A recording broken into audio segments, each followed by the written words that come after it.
a guy that they've yet to pay, who maybe they should be thinking about paying, in Nick Bosa. I'm surprised he hasn't taken a stand yet. And it sounds like they're reading it properly because he's still all in, even though he hasn't gotten his contractual reward that he has earned. Here's Bosa yesterday talking about his contract status. What's your confidence level that you'll be able to, get something done here before camp or right as it starts? It's pretty high. I think I'm pretty confident about that. Wasn't your goal to be the highest paid defensive player? You were the defensive player of the year. I mean, has that changed? Would you like to be paid as such? I think I'll get what I deserve. I love how the Bosas talk like that. They're so funny.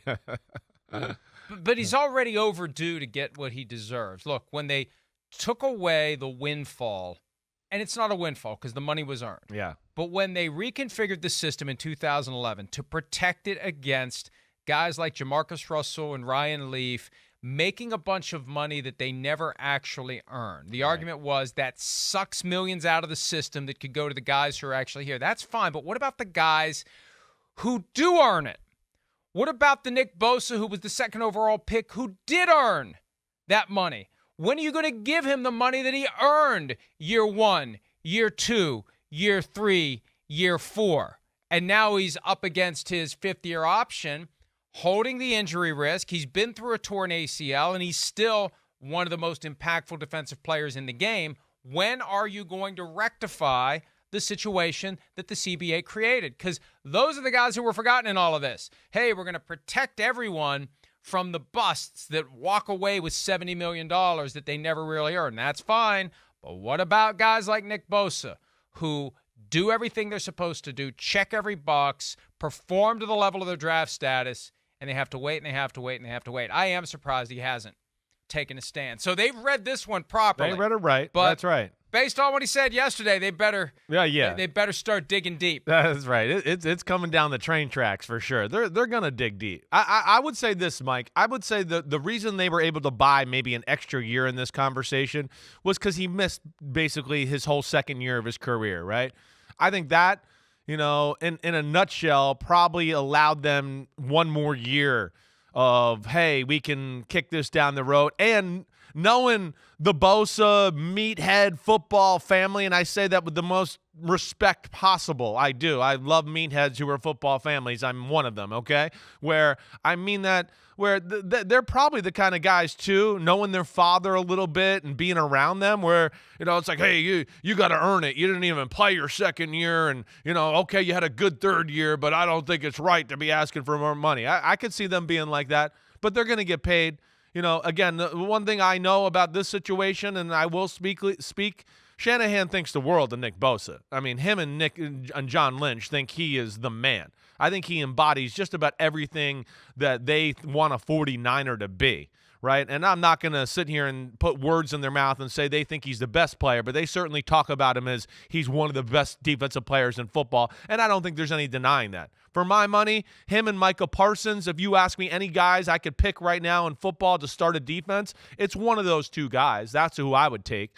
But I think, Mike, it's going to happen, and I'd be shocked if he's not the highest paid edge defender in football. And I don't know. Do you think he could be the kind of guy? Well, we got T.J. Watt at $27 million. Could he be the guy, or $28 million?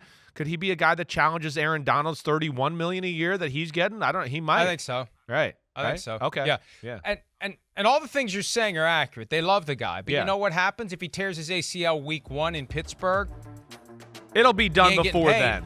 It'll be done. Right. It's got to be. Yeah. He's going to be a T.J. Watt hold-in, I would suspect, if he doesn't get his deal before training camp. I would not set foot on a practice field until I get what I deserve. Right. He used that word, deserve. I think I'll get what I deserve. He deserves all of it, and he should not put himself at any risk until he gets the contract he deserves. A guy who's already torn an ACL. Yeah. Don't do it because and look, this is the time of year where guys are going to work out, and he's wired to work out. You can just tell by looking at him. This is a guy that spent a lot of time in the gym. No doubt. You suffer some sort of a fluke injury, you're cooked. You want to get that responsibility on the team, not on yourself. Because if it happens now, They're not going to pay you what they would have paid you if you were healthy at the time you finalize your deal. Yeah, agreed there, Mike. And I think the other part of this is a little bit like what we started the segment with Deebo Samuel, right?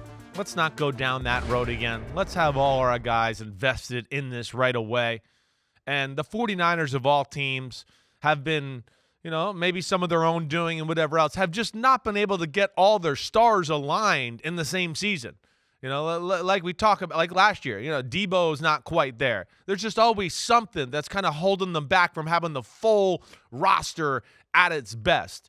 And that would be the thing I'd say to Lynch or Shanahan, just go get Nick Bosa done so you don't have to worry about anything, and you hit training camp running full speed, and you can make a run at this Super Bowl thing and have all your guys ready to go and no contract disputes or guys missing time or workouts or any of that, and hopefully they can get that done.